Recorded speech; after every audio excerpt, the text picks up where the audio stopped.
Hello friends, welcome to all of you. जैसा कि आज का ये जो वीडियो लेक्चर है वह क्लास 10th एनसीईआरटी के पोइट्री फिक्शन में जो पोएम हमारा है द ट्रीज, उसके हिंदी एक्सप्लेनेशन से रिलेटेड है। अर्थात आज के इस वीडियो लेक्चर में हम लोग पोएम द ट्रीज के हिंदी एक्सप्लेनेशन को समझेंगे, जो हमारे board exam point of view पे बहुत ही ज़्यादा ज़रूरी है। और ये जो पोएम है, इसकी जो कंपोजर हैं वो एड्रिन रिच हैं, जो यह कहना चाहती हैं कि क्या कोई भी जंगल पेड़ों के बिना हो सकता है। क्या कोई भी जंगल जो है वह पेड़ों के बिना हो सकता है। किसी भी जंगल का पेड़ के बिना होना संभव है, पॉसिबल है क्या। और वो इस पोएम में यह बता रही हैं कि इस पोएम में जो पेड़ हैं वो कहाँ पर हैं और वे कहाँ जा रहे हैं। इसका वर्णन कवि ने इस पोएम में किया है। तो अब इसी के साथ मैं इस पोएम की हिंदी एक्सप्लेनेशन को शुरू करता हूँ। और इस पोएम में आए हुए इम्पॉर्टेंट वर्ड्स की वर्ड मीनिंग इंग्लिश और हिंदी दोनों ही आपके स्क्रीन पर मैं प्रोवाइड कर दूंगा, जिससे आप अपने नोटबुक पर लिख लीजिए, सो दैट आपको इस चैप्टर का हिंदी एक्सप्लेनेशन ज़्यादा बेहतर तरीके से समझ में आ सके। तो चलिए इसी के साथ इस पोएम के हिंदी एक्सप्लेनेशन को शुरू करते हैं। पहले स्टैंजा में पोएट क्या कहती हैं, वो क्या कह रही हैं कि the trees inside are moving out into the forest that was empty all these days. तो कवित्री क्या कह रही हैं कि घर में मौजूद जो पेड़ हैं, द ट्रीज इनसाइड का तात्पर्य है वो मान रही हैं, सपोज कर रही हैं, कल्पना कर रही हैं कि घर में मौजूद जो पेड़ हैं are moving out into the forest, वह बाहर जंगलों की तरफ जा रहे हैं। The forest that was empty all these days, उन जंगलों की तरफ जा रहे हैं जो इन दिनों पूरी तरह से क्या थे, खाली थे। ऐसा कवि कह रही हैं, बता रही हैं। आगे क्या कह रही हैं, where no bird could fit no insect hide, जहां पर कोई भी पक्षी बैठ नहीं सकता है। ऐसा क्यों कहा जा रहा है, क्योंकि अभी क्या बोला गया कि जंगल क्या थे, पूरी तरह से खाली थे, अर्थात वहां कोई पेड़ था ही नहीं। जब कोई पेड़ रहेगा ही नहीं तो क्या कोई पक्षी वहां पर बैठ सकता है, ऐसा तो पॉसिबल है ही नहीं। तो तभी कह रही हैं where no bird could fit, जहां पर कोई भी पक्षी बैठ नहीं सकता है, नो इंसेक्ट हाइड, और कोई भी कीट पतंग या कोई भी कीड़ा खुद को छिपा नहीं सकता है। नो सन बरी इट्स फीट इन शैडो, अब सूर्य की किरण रूपी पांव रूपी किरण अपने आप को छाया में छिपा भी नहीं सकती है, क्योंकि जब पेड़ रहेगा ही नहीं तो पत्तियां मौजूद नहीं होंगी, और पत्तियों या पेड़ की ना होने की वजह से जो सूर्य की किरण रूपी पांव है वो खुद को छिपा नहीं पाएंगे। The forest that was empty all these nights will be full of trees by morning, और वे जंगल जो इन समस्त रातों में पूरी तरह से खाली थे, will be full of trees, वह पेड़ों से भर जाएंगे, बाई मॉर्निंग सुबह तक वह क्या होंगे, वह सुबह तक पेड़ों से भर जाएंगे, क्योंकि जो घर के अंदर के पेड़ हैं वो जंगलों की तरफ जा रहे हैं। तो ये रहा हमारा पहले स्टैंजा का एक्सप्लेनेशन। इसी के साथ हम अगले स्टैंजा की तरफ बढ़ते हैं। All night the roots work to disengage themselves from the cracks in the veranda floor। आगे क्या करें कवि कि पूरी रात जो पेड़ों की जड़ें थी वह कार्य करती हैं। कैसा कार्य करती हैं, टू डिसएंगेज देमसेल्फ, खुद को मुक्त कराने का, स्वतंत्र कराने का, from the cracks in the veranda floors, बरामदे की फर्श की सतह के दरारों से मुक्त कराने का। अर्थात जो पेड़ों की जड़ें हैं वह स्वयं को बरामदे की फर्श के दरारों से मुक्त कराने का कार्य करती हैं।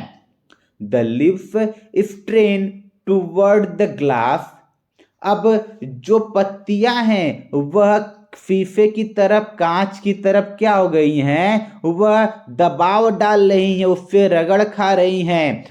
Small twigs stiff with exertion, और जो छोटी छोटी टहनियां हैं वह अधिक प्रयास के कारण कैसी हो गई हैं, ऐठ गई हैं, सख्त हो गई हैं। Long cramped boughs puffling under the roof, और लंबी पतली जो शाखाएं हैं वह छत के नीचे रगड़ खाकर बिल्कुल वैसी ही हो गई हैं, like newly discharge patient half dazed.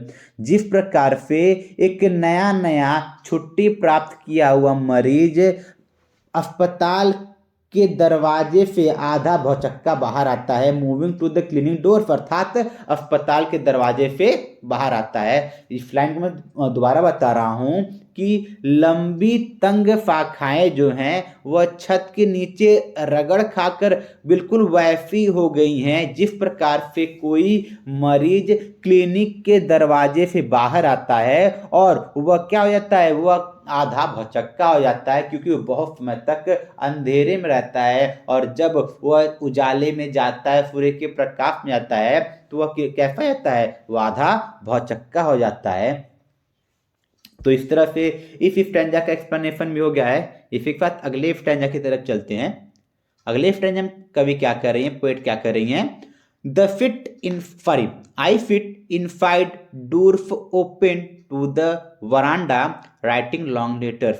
अब वो क्या कर रहे हैं, कविता क्या कर रहे हैं कि मैं अंदर बैठी हुई हूँ, मैं अंदर मतलब मैं घर के अंदर बैठी हुई हूँ, doors open to the veranda मतलब बरामदे की तरफ से जो दरवाजे हैं वो खुले हुए हैं, राइटिंग लॉन्ग लेटर्स, और मैं अंदर बैठकर लंबे लंबे पत्रों को लिख रही हूं, in which I scarcely mention the departure of the forest from the house, और उन पत्रों में मैं मुश्किल से ही घर से जंगल के अर्थात पेड़ों को घर से जाने का जिक्र करती हूँ, अर्थात मुझे पता भी नहीं है कि जो पौधे हैं, जो पेड़ हैं, वह घर से जंगल की तरफ जा रहे हैं, इस वजह से मैं उनके विदाई का वर्णन या जिक्र अपने पत्रों में नहीं करती हूँ। द नाइट इज फ्रेश, अब रात कैसी है, रात ताजी है। The whole moon shines in a sky still open, और पूर्ण चंद्रमा मतलब पूरा चंद्रमा, गोल चंद्रमा खुले आसमान में चमक रहा है। The smell of leaves and lichen, पत्तियों और काई या फैवाल की महक still reaches like a voice into the rooms, वह अभी भी एक आवाज की तरह कमरे में पहुंचती हैं। तो कभी क्या कर रही हैं कि पत्तियों और फैवाल या काई की महक आवाज की तरह अभी भी कमरे में प्रवेश करती हैं। तो इस प्रकार से इस तीसरे स्टैंजा का एक्सप्लेनेशन भी हो गया है। अब बढ़ते हैं अगले स्टैंजा की तरफ। तो अगले स्टैंजा में पोएट क्या कहना चाहती हैं, My head is full of whispers which tomorrow will be silent। कभी क्या कह रहे हैं कि मेरा जो सर है वह फुसफुसाहट से भर गया है। ऐसा क्यों कर रहे हैं, क्योंकि ये पेड़ जा रहे हैं तो उनके रगड़ खाने की आवाज या जाने की आवाज पे एक फुसफुसाहट सा पैदा हो रहा है जो उनके सर में पैदा हो रहा है, विच टुमारो विल बी साइलेंट, लेकिन यह फुसफुसाहट उनके सर में कल तक क्या हो जाएगा, शांत हो जाएगा, बंद हो जाएगा। ऐसा क्यों कर रही हैं, क्योंकि कल तक जो पौधे घर के अंदर होंगे वह कहाँ चले जाएंगे, वह जंगल की तरफ चले जाएंगे या जंगल में चले जाएंगे।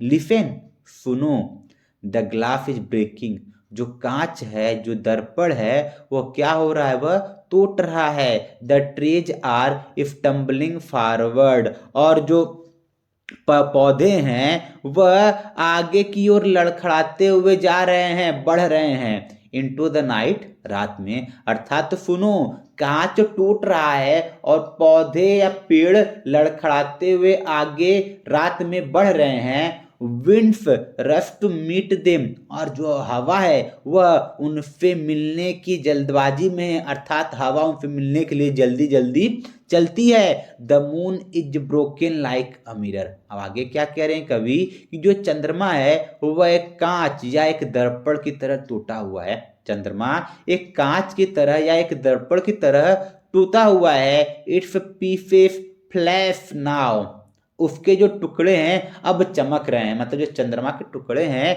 वह चमक रहे हैं। In the crown of the tallest oak, सबसे ऊंचे बलूत के पेड़ के ताज में। तो अब चंद्रमा के टूटने का तात्पर्य क्या है कि जो बलूत का पेड़ है उसमें ताजनुमा आकृति है, तो उसमें जगह खाली खाली होंगी, उसमें से चंद्रमा की रोशनी आ रही होगी और उसी वजह से कवि ने या कवित्री ने यहाँ पर उन आती हुई रोशनी को, पत्तों के बीच से आती हुई रोशनी को टूटे हुए चंद्रमा के रूप में वर्णन किया है। और वो कह रही हैं कि जो चंद्रमा है वो एक टूटे हुए मिरर या दर्पण की तरह प्रतीत हो रहा है और इसके जो टुकड़े हैं वह सबसे ऊंचे बलूत के पेड़ के ताज में चमक रहे हैं। तो इस प्रकार से इस चैप्टर का एक्सप्लेनेशन कंप्लीट होता है। आई होप, मैं उम्मीद करता हूँ कि आपको इसका एक्सप्लेनेशन बहुत ही अच्छे से समझ में आ गया होगा। इसके साथ ही मैं आज के इस वीडियो लेक्चर को समाप्त करता हूँ।